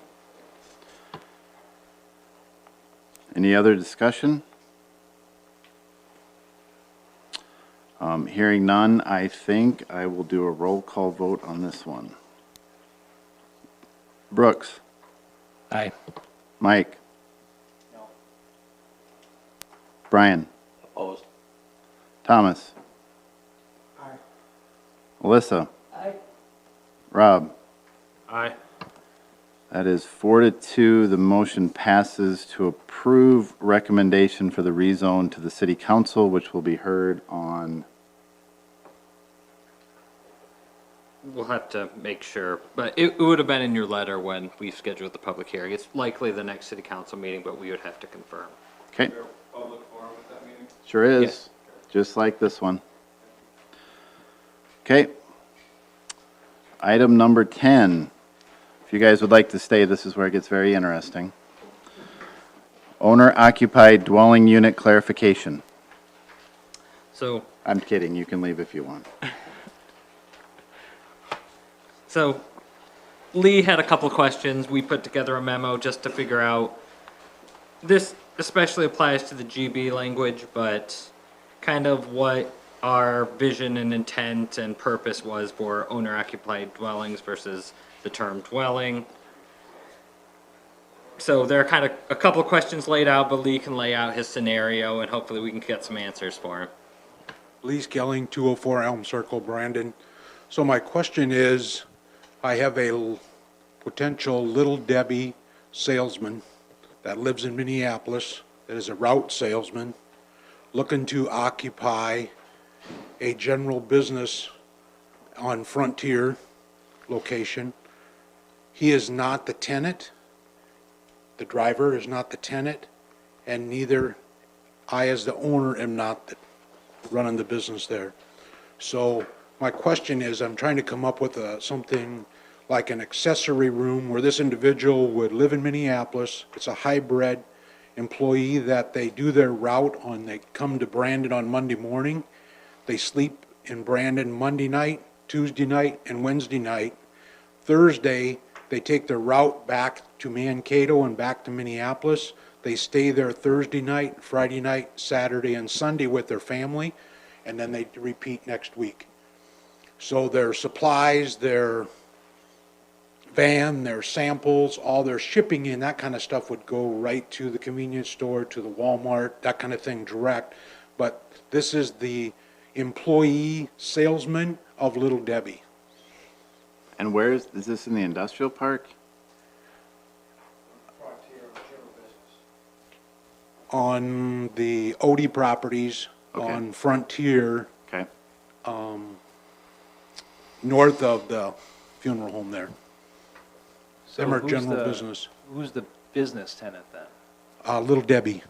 So the business is Little Debbie, but this is a salesman. So for Little corporate Debbie. So would he's not sign the the- business owner, he's just an employee. Correct. Little Debbie would sign the lease between myself and Little Debbie, corporate, but the Okay. salesman is the person that actually would be there. See what I'm saying? Would Well- any product be there? Be samples. So the product would be allowed. The, Yeah, but I don't think that I've been on that side for some of these meetings when you guys discussed it, so, but I don't think that we want employees living in owner occupied. I don't think, when we had the discussion, when you guys had the discussion last meeting about owner occupied, it was the owner of the business, not employee of the business. yeah, we never had that discussion, actually. With this situation was not necessarily presented in this way. There It is was some the language owner of the difference in business. GB for, first floor does specify owner occupied dwelling unit. Above first floor does not specify owner occupied. It's on page 43 of the packet. There is a difference there. I know at one of my first meetings, I think I was still filling in for someone else. Wow. This was discussed, and I know at that time, we talked about which of the business districts should allow residential. And at that time, my recollection was the central business, the downtown, similar to the downtown of Sioux Falls, where you have retail on the first floor, and then you might have apartments up above. That was in general living. That was just living units. That Well, that wasn't owner-occupied living units. Right, so Yes. that was, right, but then we also, as part of that conversation, we talked about, well, how do we help A business. owners who, they're trying to get started in business, it's hard for them to make payments on a building or lease it. And, Yes.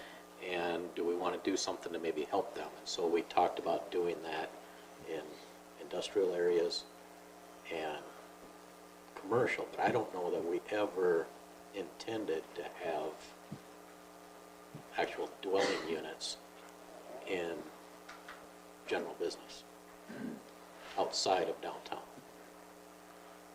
But I could come and apply for a conditional use permit. There's properties that I could show you today, Brian, that have living quarters in them that are a lot nicer than this room we're standing in, that are occupied. They're going to sleep there tonight. But if I was going to sell you that property, it says in the MLS listing, I have to come here to get a conditional use permit to do that. Do you know what zoning district those are in? Heavy industrial, light industrial, general I'm business? assuming general business or the industrial. So on the map behind you and on the screen over there. So these are the colors of the zoning districts. GB is the blue. If we look over here, this is kind of where you talk about, that is the blue. So that is general business. As well as a situation that came before us before was the owners of the Eagle Creek Apartments set up a new plan for those two areas. They wanted the retail and living above, and those are general business as well. Well, I would assume that when this happens in Sioux Falls a bit with apartments, with retail below them, I believe all of those zones would probably be general business, would be my guess. I don't think they're all central business. I know that the ones they're building over by Target or Sindali Farms are not going to be central business. And those are all apartments with retail on the main floors and apartments above them. But I know that we just talked about doing owner occupied. I don't know. This seems like a curveball into what we were discussing with owner occupied versus the person who owns the building versus the person who's owning the business versus the person who's living in it. Does they own the business? Do they own the building? Well, if they own the business, but they're an employee of the business, is that different than owning the business and living in the business? I don't know. So if I was a truck operator of a semi route, it would be very similar to that. Yep. I would sign the lease with Tim Jorgensen Trucking, and Tim could physically live there. You know what I mean? I signed the lease, you know what I Yes. mean? You would drive your truck during the week, you'd sleep there 2 nights, go again. How is that different than if the tenant was there? See what I'm saying? What district are we talking about in this situation here? I know we talked about this at the last meeting with the new district. We were talking at the last meeting, if I remember correctly, to do it across all districts, weren't we? Or was it just because we were talking neighborhood business, were we discussing heavy industrial, light industrial, neighborhood business, general business, central business? There is so Melissa enlightened me after our last meeting. There is a definition for owner occupied. It's kind of not where you think it would be. If I remember correctly, it's a little bit hidden. It's trying to figure out where she directed me to. Maybe it's in dwelling. I'm trying to find it. We'll pull it up and we'll find out. So, dwelling unit, owner occupied. The definition is one or more rooms designed, occupied, or intended for occupancy as a separate living quarters with cooking, sleeping, and sanitary facilities provided within the dwelling unit for the exclusive use of the business owner's family to maintain a household. Is the definition of dwelling unit, owner occupied. And that would apply across the board, assuming that same phrase is used. Whether it's listed in NB, GB, CB, LIHI. Okay. So that's the definition of owner occupied. General business kind of slices it out a different way. It does include dwellings above the first floor, but owner occupied is not specified. So would you allow a non-first floor, say it was above, whether it's a loft or it's a separate entrance, or if it's non-first floor dwellings, would that be available to the employee? Well, Patrick, what you're saying is we've already addressed this when we talked about changing the area west of Eagle Creek. Correct. How would we want those laid out is kind of the thing. Those Would are you? apartments, so. Yep, those are Nothing to do disconnected with- from the has businesses. Nothing to do with ownership. Yep. So if that's already been established, then that answers the question at hand tonight. That it's allowed? Yeah. Yeah. mean,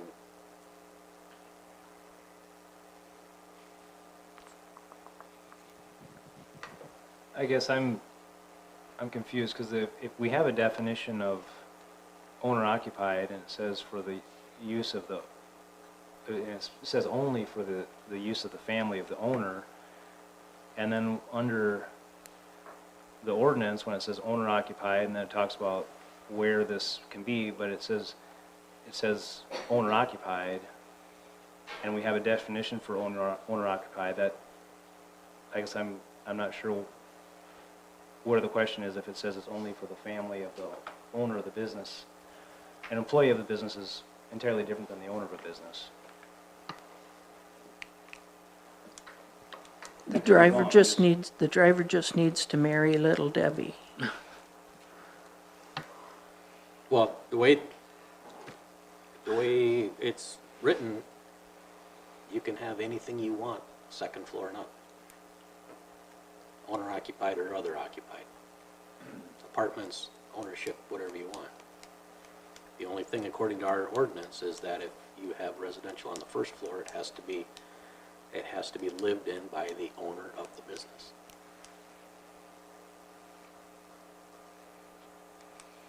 Is that how you would understand that, Patrick? Is that your, That is my understanding of it. And that's what was allowed in the area west of Eagle Creek. Correct. Retail on floor 1, apartments on floor 2 and floor 3.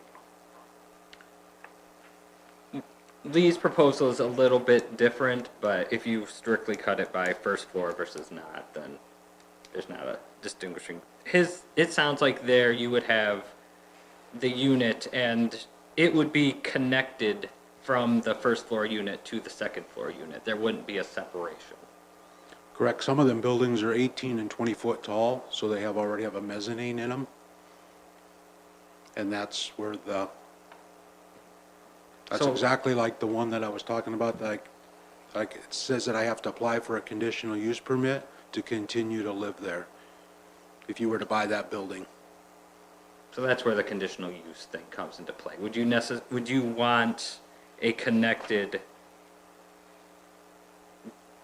dwelling to the business on the first floor? Basically, we're bringing the home to the work instead of taking the work to the home. Tonight, we approved somebody to bring their work to their home. This is just going the other direction. I don't know if that's really for us to decide. That's up to the business owner if they want access through their business to a dwelling unit. In my case, they're all in the, just imagine this room. Yeah. And you would rent this 1,000 square feet, but on top of here was another level, and there was a stairwell right here where this went up. Like I said, I don't think it's up to this group to decide how you access that unit. If the business owner that owns and operates, leases, whatever, this space, if he wants to allow access to that unit up above through his space, that's up to him. yes. I mean, I look at it this way. So if this driver is coming to Sioux Falls to service Little Debbie's area, he's going to either stay in a hotel, which Little Debbie will pay for, or he can stay in this unit in the warehouse that Little Debbie is renting. So, As long as it's on the second floor. yeah, are we offended that Little Debbie is having a salesperson stay in the apartment or in the warehouse that they are renting? I don't know. Like, it seems to me like that would be something that would be decent, but maybe not. Maybe that's not right. I don't know. I know that the person is going to be coming here anyway. They're going to be staying somewhere, paying either for a hotel room, a furnished apartment, there's going to be some sort of living accommodations for them to be here for 3 days, servicing a route. My point is the building code addresses egress requirements. Okay. So as long as they can legally exit from their apartment Yeah. through a business, Yes. and that's for Paul to determine, not for us to determine. Okay. I mean, it's not up to us, okay, apartment buildings, do they have to enter through a lobby? Can they all enter individually outside their building? That's not up for us to decide. That's a code issue. Okay, so you're saying as long as it's on the second floor and it meets building codes, anybody can live in a building? Right. In this situation, they just happen to own the first floor and that area of the second floor. And we're Maybe still somebody, talking. maybe they don't. Maybe they rent out that area on the second floor, but if they want to allow a renter to come through their business and access it, that's up to them, not up to us. I think I agree, and we're talking about general business in this case. So the only difference would be if that dwelling unit part was not, if it was not above the first floor, then it would be, apply to the conditional use, and then we'd have the question of owner occupied. But I think I agree that if it's above the first floor in a general business, that it's, yeah, really Allowable. up to the owner and allowable. Okay, go ahead. And before, I was looking at the page of the PDF, not the page number on the PDF, and so I was under neighborhood business, and all I could see was owner occupied, and I didn't see the dwelling part, so. Okay. New. Is anybody else hot? God, it's hot in here. It's getting warm in here. They're not on? Can they be on? And yeah, just to follow up on what you said then, that if we're talking about neighborhood business, I very much support the owner occupied, you know, yeah. I'm like, where's it say anything? Does that help, Patrick? Does that help you understand it? Yep. Yeah? We are consistent with our understandings. Okay. Since this is kind of a thing that, if it's growing in popularity, I just wanted to make sure we were all on the same page. That the way it is written reflects your intent. Okay. Hopefully So- that's the case for everything. That the words reflect our intent. I hope so. So Lee, so I understand this guy that's staying there has keys to the business? Yeah. He comes and goes as he wants, middle of the night, go to the bar. There's the overhead door right there. Yeah. And this room is where they would park. And there's pallet racking on the sides of us. And right here's a stairwell that goes up to a second level. Has a mezzanine that overlooks his truck. All enclosed within the building. All within the same unit per se. But some of them are 18 and 20 foot tall. So you know what I mean? It's 20 foot tall right there. And it's 10 foot tall between here and the other floor. Probably unbeknownst to us, this is already existing in the heavy industrial land because there's a lot of steel buildings that have a mezzanine level in them that people go, oh, this is a great opportunity to live here. Not for free, they still own the building, but yes. The only thing I'd like to add would be, and I don't have the code book in front of me, but in some situations, a mezzanine would not necessarily be considered No. a second floor, and I think Brian would confirm that. So, you know, you're talking about the ones on Eagle Creek, I think that's definitely going to be a floor, and a floor, and a floor. A mezzanine is looked at differently depending upon the square footage, so. Would it have to be enclosed? Is that what would change it from a mezzanine to a second floor? In the square footage. I think it's square footage Okay. as well, so, yeah. So you couldn't have- Adequate term, so everybody doesn't Yeah. automatically think that a mezzanine is the second floor, it may not be. Right. And there's Does also that make sense? egress and fire separation issues between different types of occupancies, so, yeah. Okay. Are we good on that one? Item number 11, institutional district best management practice facility. Go ahead, somebody. Who wants to take it? So- Go ahead, Patrick. Brian and Tim was included on the email, Tammy and Paul and I. So going back and forth on this. So I had been working through drafts throughout the day. They're obviously not done. They're kind of a work in progress based on some comments. So I'm not sure how much we want to go into this today. I think Tammy wanted some clarification, just so we're not continuously spinning our wheels. Just exactly what. Would you like to finish writing your draft, Patrick, and then bring that to us? It would help if we did have some clarification, just so we're not writing the wrong thing. Okay. So does anybody here have any questions about this? Except for, Well, my I was only reading concern- this driving across the state today, so I'm just glad I'm here because my head was going. So if I understand, I think Tammy wants to have detention and retention ponds. As of right now, we pretty much just have detention and retention ponds, but there are other areas where we could utilize, you know, underground infiltration facilities and that sort of thing.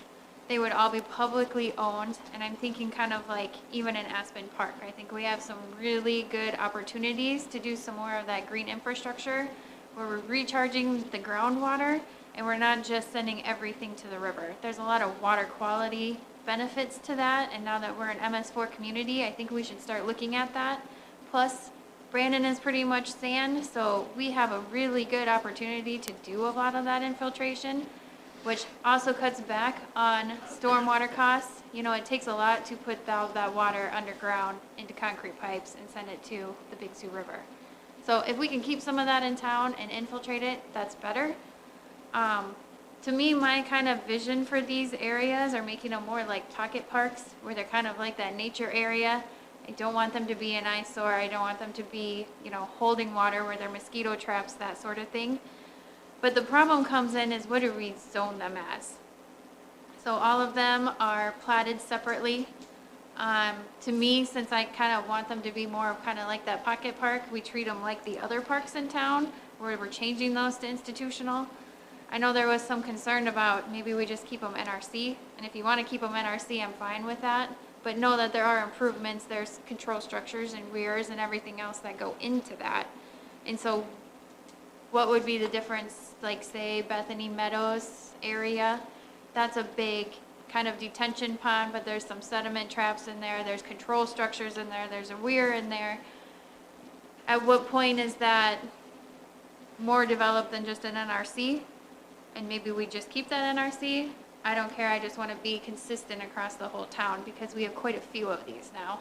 And some of them are zoned R1, some of them are general business, some of them are industrial.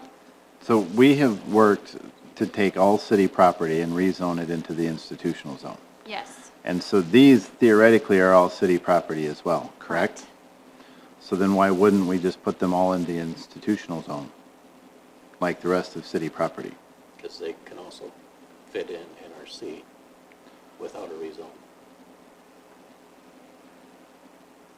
What are they, but there's some now that are not in NRC, there's some that are, My concern isn't putting these in institutional NRC. It's what happens when we start to regulate them and how we regulate them, and looking at them all the same way. Underground storage, to me, should be restricted to a setback. Should be restricted? Shouldn't be. Shouldn't be. We put them under parking lots all the time. Okay if I pass around what I sent you guys? Yep.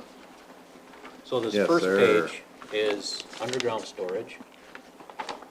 The second page is what we traditionally think of as detention and retention basins, above ground ponds with Yes. outlet structures.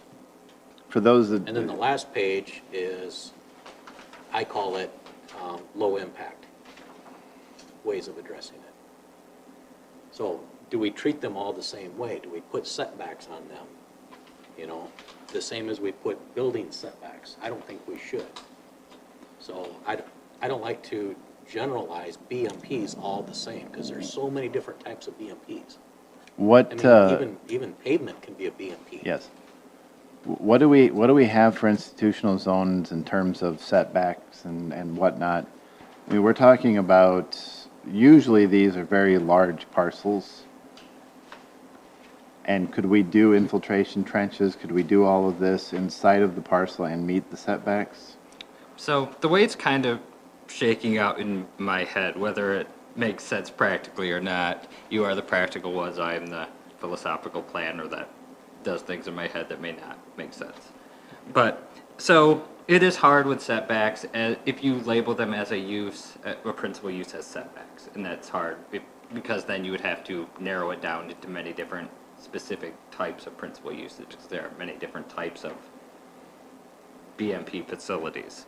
What if we approached it kind of like we do landscaping or things in the additional use regulations that are are things, but they're not necessarily part of the use. We don't have a use that is just vacant land, surprisingly.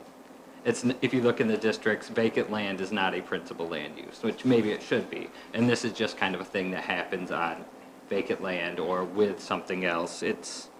We regulate them as stormwater management features, and Tammy would look at the design if they meet certain things. So we wouldn't have necessarily set setbacks. It would be for those particular things, whether they're above ground or underground, that she looks at it to make sure their location makes sense. On a kind of more of a case by case, rather than we have a hard and fast definition that a detention pond has to be 20 feet off all property lines or.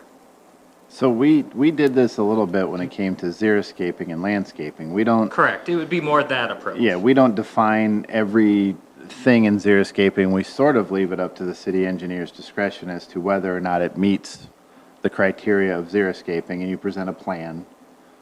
The only difference here is that, I mean, most of these plans would be on land that we ultimately end up owning.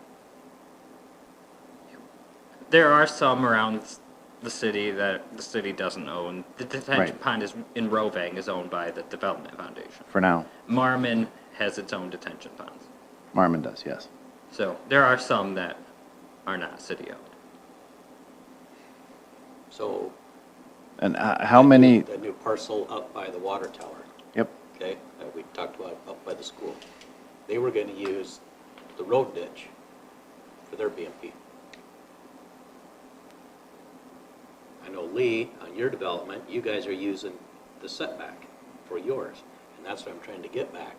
If we start to address these all the same and we start putting setbacks on them, I don't think that's right. Why can't we have a detention pond in the front yard? That's landscaped. Well, That's and if a they're green underneath space. parking lots. Or if they're under a parking lot. Then how do you don't want setbacks there. Exactly. That's So- what I'm saying. We can't lump these all in the same category. so therefore we would treat them, like I said, with xeriscaping, and we would leave it up to engineer discretion? Up to landscaping standards, yeah. Yeah, I mean, we don't necessarily have specific landscaping standards when it comes to xeriscaping. We have a general concept that xeriscaping is a low water, low impact way of doing landscaping work. But we don't necessarily define exactly what it has to look like. So you want it similar to that? Well, I'm just saying, I don't think a BMP should be subject to a setback like we subject parking and we subject Right. buildings to. And therefore it would not if it was up for engineer approval. The engineer could determine whether or not it meets the criteria that the city would like.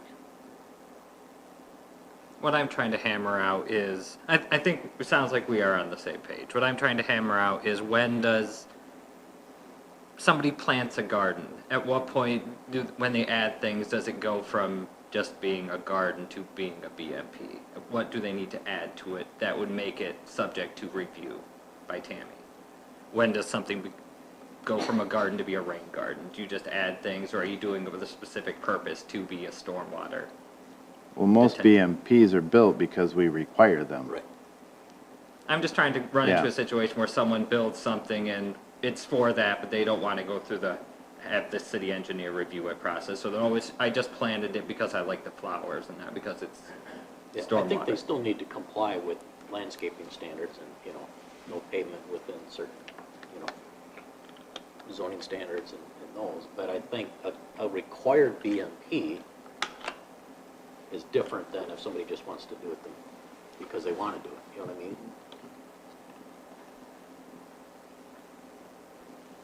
There are some cities that require rain gardens. We're not going to do that just yet. We're not there yet.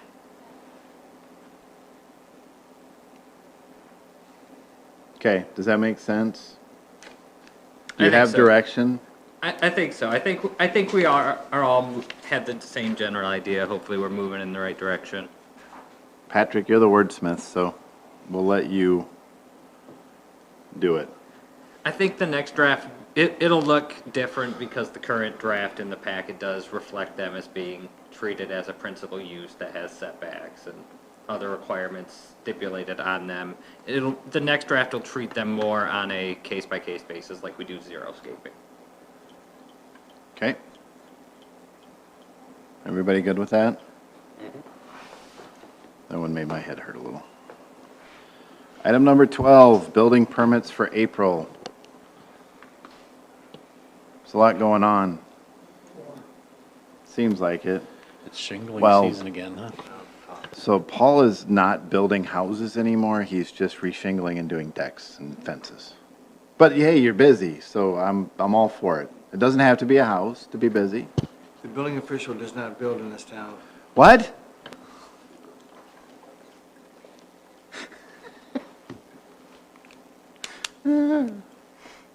Okay. Anybody else have anything else? Because it looks like we're out of agenda items. So therefore, I would entertain a motion to adjourn. So move. Second. Motion and a second to adjourn. All in favor, say aye. Aye. Opposed? Motion carries. We are adjourned at 8:26. Take your signs, everybody.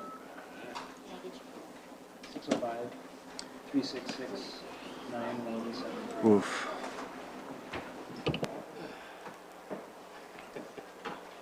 was nice to see you here, Barb. Yeah, dump it on. Well. I know I'm gonna be getting phone calls. Yeah.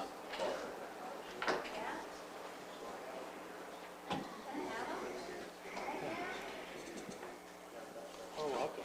Sorry I was late, so I didn't get Good one. Only 2 hours? Not so bad. 2 hours? Yeah. So it's Yeah, welcome. I'm sorry I was late, so I didn't get to